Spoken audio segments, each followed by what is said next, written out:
Hey, kids, today I have a magical story for you. It's about a curious little owl named Ollie and his amazing adventure.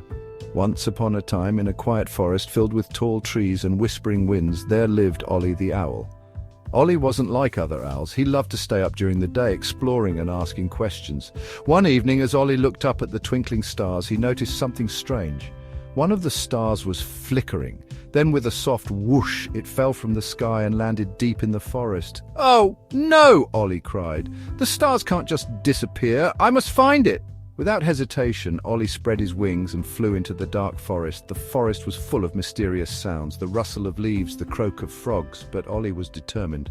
After flying for hours, he saw something glowing in the distance. It was a firefly named Flicker. "Hello," Ollie said. "I'm looking for a star that fell from the sky. Have you seen it?" Flicker smiled. "I saw it fall near the River of Dreams," Flicker said, "but you'll need help to find it." "I'm not afraid," Ollie said bravely. "Let's go together." Flicker led the way, and they finally reached the River of Dreams. The water glowed with a magical light. "How do we cross?" Ollie asked. "Look closely," Flicker said. Ollie spotted shimmering stones under the water, like stepping stones. Carefully, they hopped across the glowing stones. On the other side, they found the fallen star, but it seemed sad. "The star is lonely," Flicker explained. "It needs to feel the magic of the night sky again." "I know," Ollie said. "We can call the other stars to help."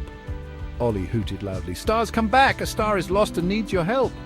Up in the sky, the stars twinkled and danced, making the lost star glow brighter. It floated up and joined the others, twinkling with gratitude. "Thank you, Ollie. Thank you, Flicker," the star said. "I'll never be lost again."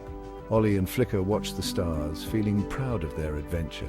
The forest hummed with magic, and Ollie became known as the owl who could talk to the stars. So remember, kids, adventures and magic are always just around the corner. The end.